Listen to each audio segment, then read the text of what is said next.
What is going on, everybody? Welcome back to the channel. It's another day, and I'm here in Indianapolis. Can't unload till in the morning. So what else I got left to do? Well, you know me. I'm going to work on the model train. So this is what I've been doing. As you can tell, the smokestack has now been filled in and actually has a cap around the top. And this has also been reworked up here so everything's nice and smooth. If everything goes according to plan, we should be laying down paint tonight. Now, beside the grab rails right here, for right now, I'm just going to highlight those with the paint. I'm not actually going to paint them because I need a different wire that I can work with for this right here. So I've got to get to a Hobby Lobby. I can always fix this at a later date. But I also a viewer who asked about doing detailing. And yes, I'm going to put LED lights in here, and I'm going to do some type of detail work on the inside because a subscriber or a viewer has asked, please do this. So we're going to do it. So what I'm thinking is right here on the sides, I want to get the 2 seats to go up in here, which I need some balsa to do that because I'm going to have to hand carve it in here. I'm thinking maybe a little like corner table right here, maybe another little table right here, hand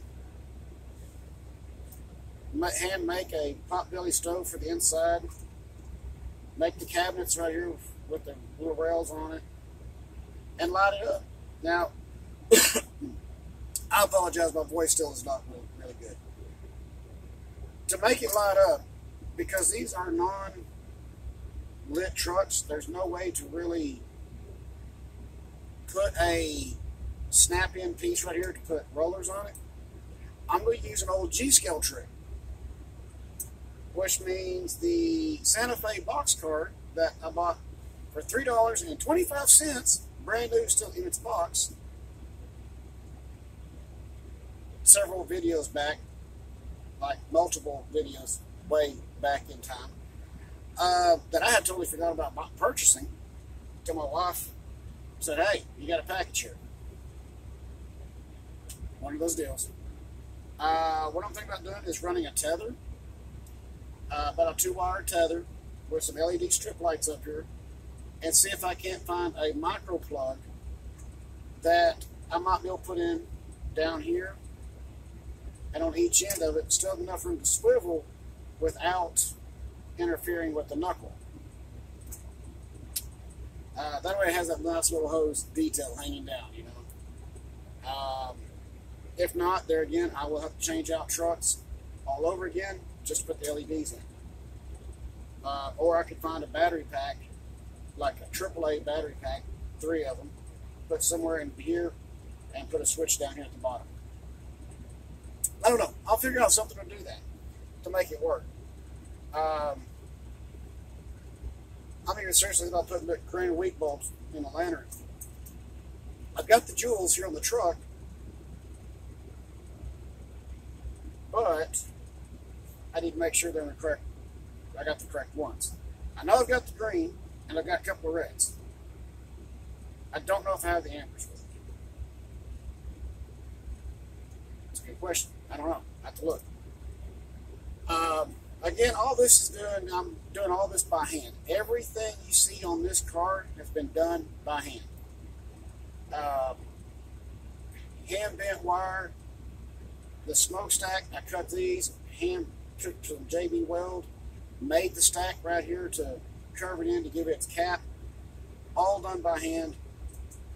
The lanterns were cut down and hand sanded down. The ladders were handmade. Everything has been handmade on this car. Now, I've got my air tank, which I have handmade. Well, we're going to glue this on in this video. I've got my 2 side boxes right here, which, as you can see, that's a hand bent wire right there just to show, give the illusion that there's a door there. And I've got 2 of those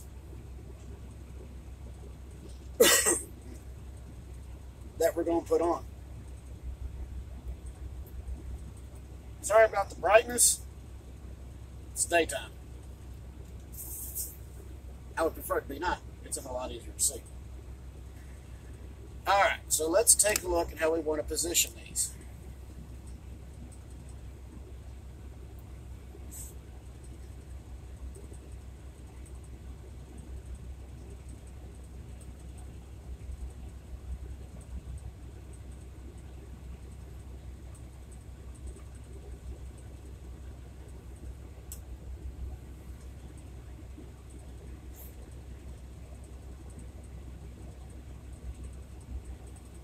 Well, that looks pretty good right there, like that.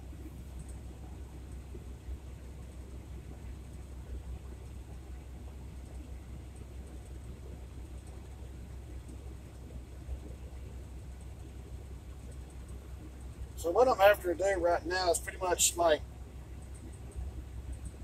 take up a lot of the excess space down here, so it's not like open. And of course, this being a big car, it needs a big air tank, which is the reason I went with a little bit bigger system.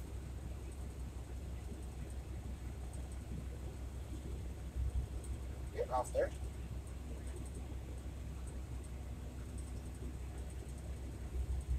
Air tank, heat.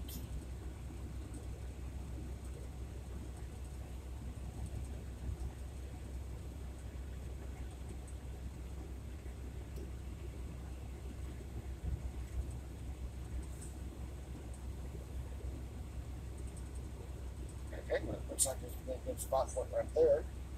Well, we'll just move it right up here because I'm thinking might be better up there.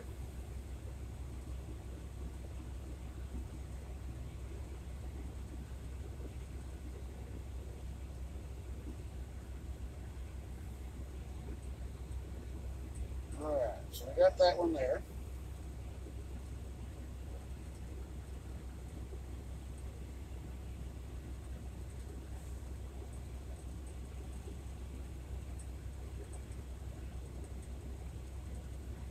We're going to make that work right there.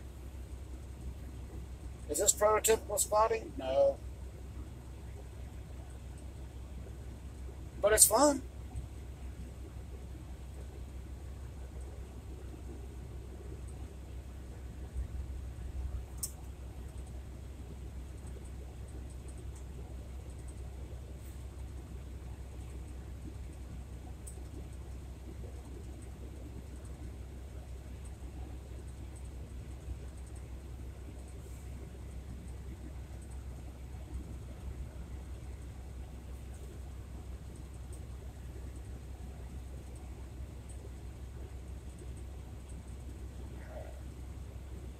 Now for the last one, we're going to go right there. I'll line it up with the other side of the window.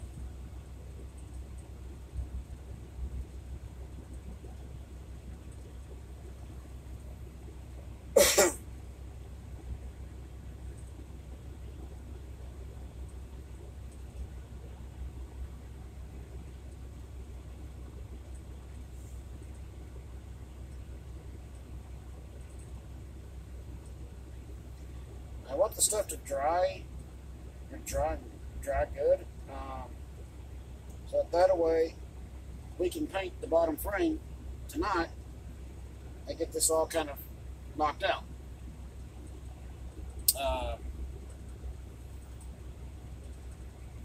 Does it have to be perfect? No. And then again, I still may have to make a smaller little tank to go here or somewhere up in here, or right there. I don't know. Well, I'll figure that all out. But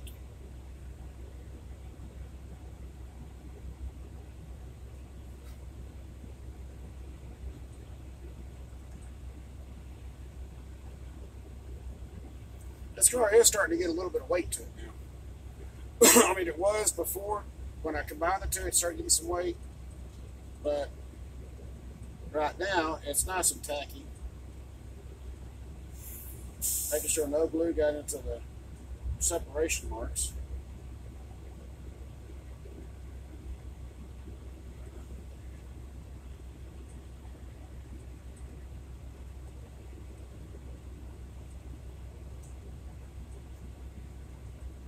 So there we have it.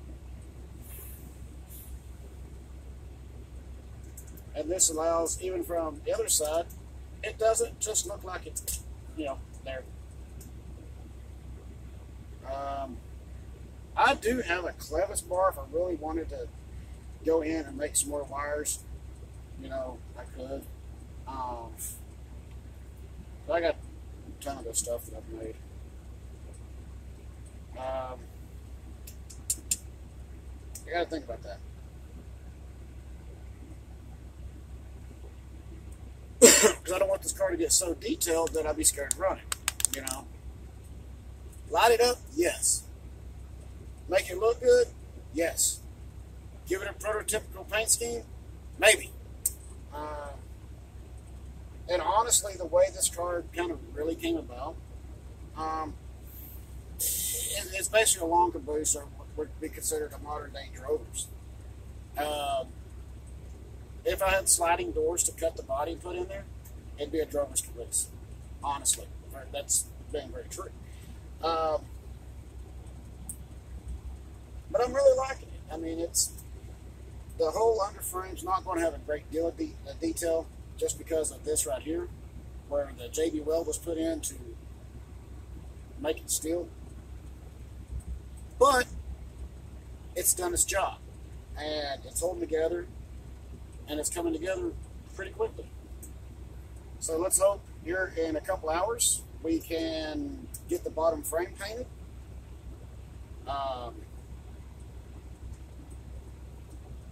Which I do have some gloss black paint here on the truck. Well, they say it's satin black, but it's more gloss than it is satin. I've got this right here, which is the Rust-Oleum 2X Ultra Cover Paint Plus Primer Marigold. It's gloss, but I can always find a satin gloss to put over it later. And then again, I'm still not too sure if I want to go ahead and letter it NdeM or FNM. Because during the time period that there was a changeover between NdeM and FNM, most of the cabooses were just re-lettered. They either had a white lettering or a black lettering. I only saw a couple of them in photographs I found that had red lettering, which was really interesting.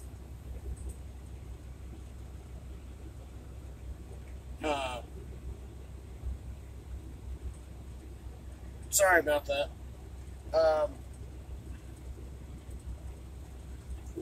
So, again, it's kind of really a toss-up how you want to go about doing it. As y'all all know, I am a huge FNM railroad fan, NdeM fan. I love both the railroads down there in Mexico. If you do your history on it, those railroads that, you had FCP, SBC, Pacifico, which I think was actually FCP. There was a lot of them there, but the biggest player was the NdeM.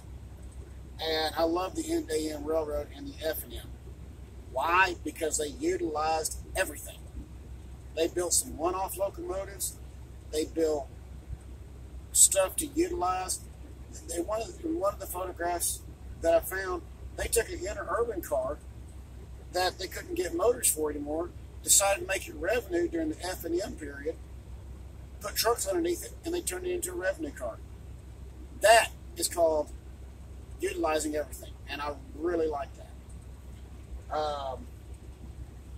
So there again, that's kind of how I also model, because I like to utilize everything I got. And those railroads would later become, as we know it today, Fierro mix. So don't discount them. Very long history there. In fact, I would love to go down and see some of the museums there in Mexico, especially with the Alcos. The Delaware and Hudson number 17 that was rebuilt, put back into service in Southern Pacific colors. Yes, their heritage. Notice I said Southern Pacific colors. Daylight colors, because they were so proud of their heritage from Southern Pacific as it came over. And as Southern Pacific helped the NdeM come up. So there's a lot of things that you can kind of finagle with in there as far as paint schemes. No, that was 19. Delaware and Hudson 17 is still sitting in the FNM colors on display.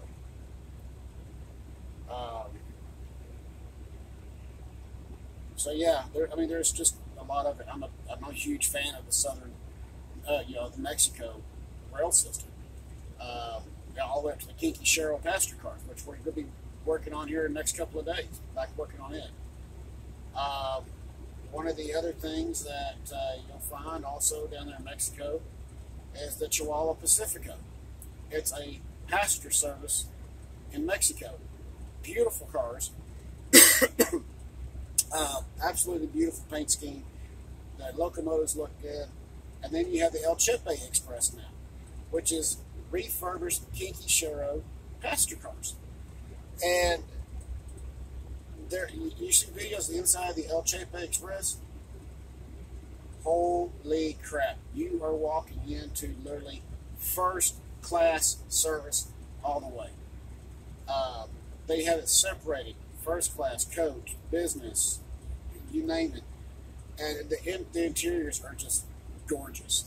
Gorgeous interiors. It's like being first class ship liner going across the ocean. The only difference is you're on rails. So don't discount them. I wish, because we see a lot of Lionel, MTH, and some of the other O-gauge companies. They'll model a lot of American equipment and rolling stock and engines. They'll even model Canadian Northern, or Canadian National, Canadian Pacific. Hey guys, what about the stuff in Mexico? Guess what? They bought a lot of that equipment. They even had passenger cars they bought out of Canada. They had a lot of New York Central cars. They still have a lot of that stuff sitting down there. A lot of Pennsylvania cars sitting down there. MKT engines that they've acquired. ACE locomotives. You name it. Don't discredit them. Hell, I'd be happy as hell. I'd be like a fat kid in a candy store. Get down there and go through the museums and see the rail systems and ride the El Chepe Express or even the Chihuahua Express, I'd be happy as hell. I'd be a fat kid in a candy store. Y'all wouldn't see or hear from me for a month. I'd be like, whoa, buddy. They show their steam locomotives on static display, So, just a little history there. Yeah, I know. I was rambling. Sorry. But these are glued on now. I'm going to let them dry up. And I'm going to shoot another video later tonight. And we'll see. Somebody drop some comments. Tell me, should I go ahead and do the silver on the roof since I have seen pictures of it like that? Or should I just go with the run color and then paint the catwalks, the burnt umber, burnt umber? Drop some comments, let me know, and we'll take it from there. As always, please keep the shiny side up, rubber down. Please hit like and subscribe. It helps the channel grow. And I enjoy making these videos for y'all. As always, see you on the next video.